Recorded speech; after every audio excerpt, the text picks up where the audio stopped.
In today's video, I'm going to attempt to answer a question given to me in the comment section. I could not answer it in the comment section, and I do apologize. You know who you are, but I couldn't answer it because it would have made me have to have written a book in order to do so. So I decided I'd make a video on it instead. So the question is, how many hours would you estimate you spend in total, drive time, inspections, and paperwork for the month in order to make $4K? So I'm going to attempt to break that down, and hopefully I can help you guys to understand exactly what it is I'm doing and how I strategize this in order to make the money and in order to not spend too much time out here on these streets. Okay, so the first thing we're going to talk about is the actual drive time. All right, in order to understand the drive time, you have to understand how I set up my appointments. So I'm going to try to break this down as quickly as I can so that we can move along. Okay, so when I set up my appointments, let's say for instance I have a week that's open, and on that week I know that I'm going to work Monday through Thursday, and there are no appointments set as of yet. So I pull my files down, I've got them all printed out, I have my little thick stack sitting in front of me, and I'm going to go through the zip codes first. I'm going to skip and find as many zip codes that I know are in close proximity to one another. Once I get those together, then I'm going to separate them. Let's say if I have 90004, I'm going to skip through and see how many of those I have, how many 9003s, 2s, 10s, 12s, you get what I'm saying? And I'm going to put them all together, stacked accordingly from the lowest zip code. And then I'm going to start making phone calls. When I make those phone calls, the ones that accept appointments early, they are always going to ask you when, and most of the time, even if they don't, I'm going to give them the days that I have available. I'm going to always start with Monday. So once I throw that Monday out there at them, the first time that I'm always going to throw out is 10 o'clock a.m. Once I put that in the book, from that point, I am trying to get those zip codes as close as I can within each other so that I'm not making a lot of miles and I'm not doing a lot of driving and wasting gas and wasting precious time. If I run across someone who says, well, Monday don't work for me, Wednesday works better. Wednesday is open, so I'm going to allow them to put their inspection date on Wednesday. But when I put it in there, now automatically Wednesday is also a day for those zip codes. So I have Monday and I have Wednesday. You get what I'm saying? If I have something that is way off, a little area out, and I know I'm going to that location, I'm going to make sure that all of those within that area is on one day. If I'm traveling south, it's going to be on one day. If I'm traveling north, it's going to be on one day. You get what I'm saying? That way I'm not back and forth, up and down the freeways. Once I get off the freeway, I'm just maneuvering through the city from one appointment to the next. Okay, so with that being said, now let's go to drive time. First appointment may take me 45 minutes to get to. And as you heard me say earlier, my first appointment normally starts at 10 o'clock. Why? Because I work for myself and I don't choose to be up earlier than that running around making appointments. I make that time early in the morning for just myself. And then I'm ready to get up and get myself together and head out and go to work. So my first appointment may take me 45 minutes to get to. The next appointment may not be but 15 minutes, and that's because I'm going as close as I can in proximity to one another. The next one may take me 20 minutes, and then the next one may take me back down to another 10 minutes to get to. With that being said, within that day, I will have done 4 inspections, okay? And within those 4 inspections, it will only have taken me an hour and 15 minutes of drive time. That's from the time I leave the house to the time I get home. And that's because I'm only working Monday, Tuesday, Wednesday, and Thursday. So within that month, we're looking at about 18 hours, 45 minutes or so for the month of drive time, and that's it. Okay, so now let's talk about the locations. The locations, when I do the inspections, they used to take me a while because I was new to the game and I didn't understand what I was doing, and I was trying to feel my way through, learn my own strategies and what I needed to do to make sure that I can get this done, get it all done, and keep the QC from sending me all of this work back to me. So I moved a little slower because I wanted to make sure that I was doing everything as close to what they were asking for as I possibly could. Okay, so now that I have learned what I am doing and how I want to do things have changed a little bit because my strategies have changed. It doesn't take me that long. So for some of the largest of buildings, it may not take me anymore. And right now we're talking about commercial. We're only talking about commercial because I've barely been doing any homes at all.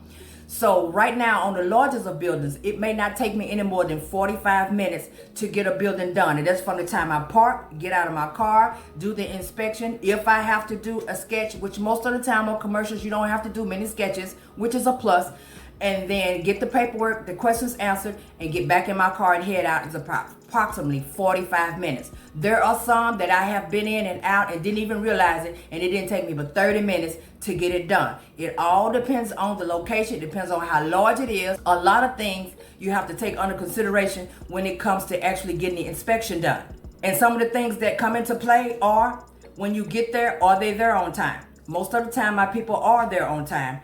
Even though I've had one or two that were actually no-shows, but that's another video. But are they there on time?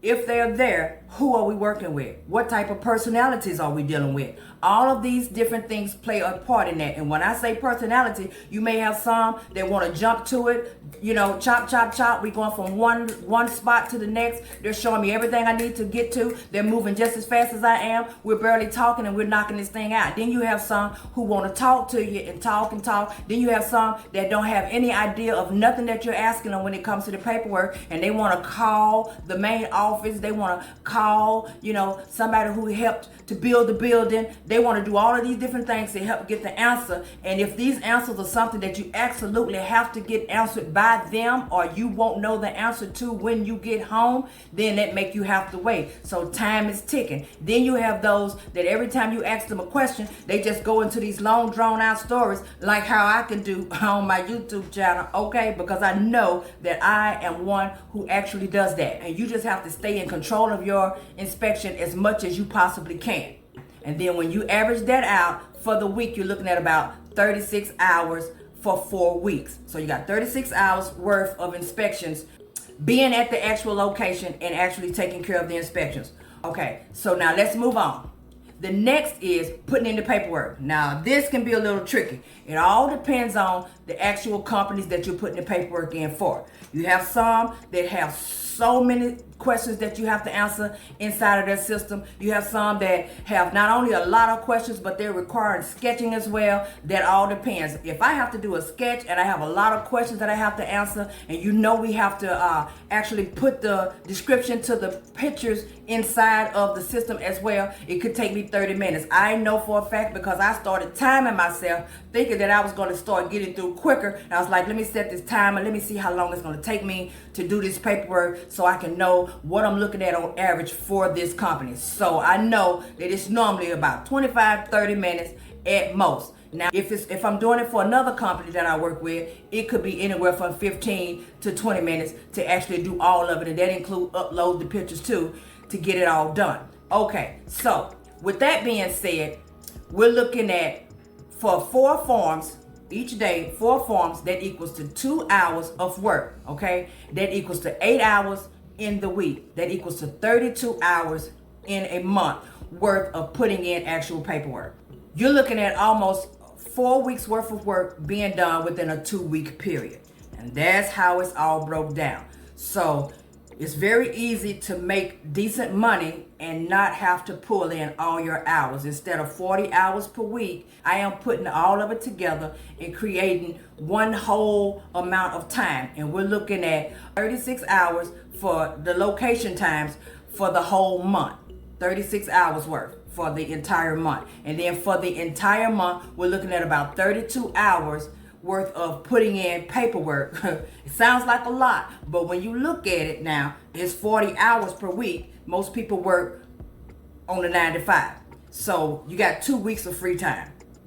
It just don't feel like it when you're actually working. Now, I don't know how you guys actually do it. If you work the entire week, if you don't, or whatever you're doing, I can work the entire week. I just choose not to work the entire week because one of the main reasons why I got into doing this type of work is so that I did not have to stress about working so hard. I don't want to work that hard. I don't want to work all of those hours and pull all of those days. Now, bear in mind now, even though I am at home on Fridays and a lot of Thursdays, I have pretty much all of my day at home as well some weeks. On those days, it's not like I'm not working because calls are coming through. I'm having to make appointments. I got to go back through the old files and try to make calls again on those who didn't answer the first time. And some days on Friday, I may realize that I don't work 4 or 5 hours just in the house. So I do work, I just don't leave the house and get out in the field and do inspections. So I hope that kind of helped you to kind of understand exactly what I do and how it all plays out in order for me to be able to pull the amount of money that I do. But the main thing is setting my appointments strategically so that I can get as many done as I can. If someone calls me and they say, well, I really want to get in on Tuesday because that's the best day I can get my appointment done. Okay, I may already have 4, but I'm going to figure out a way to slide them in there too. And some weeks I do end up with 4 or 5 on those days, but I never do more than 5 within a day. So those are my hours. Do the math, add it all up, and then that'll give you your conclusion of how many hours it takes for me to get all of that work done. I hope you guys have enjoyed the video and have understood and been able to keep up with what I was saying. Please like, subscribe, turn on the notification bell, and yeah, see you on the next video.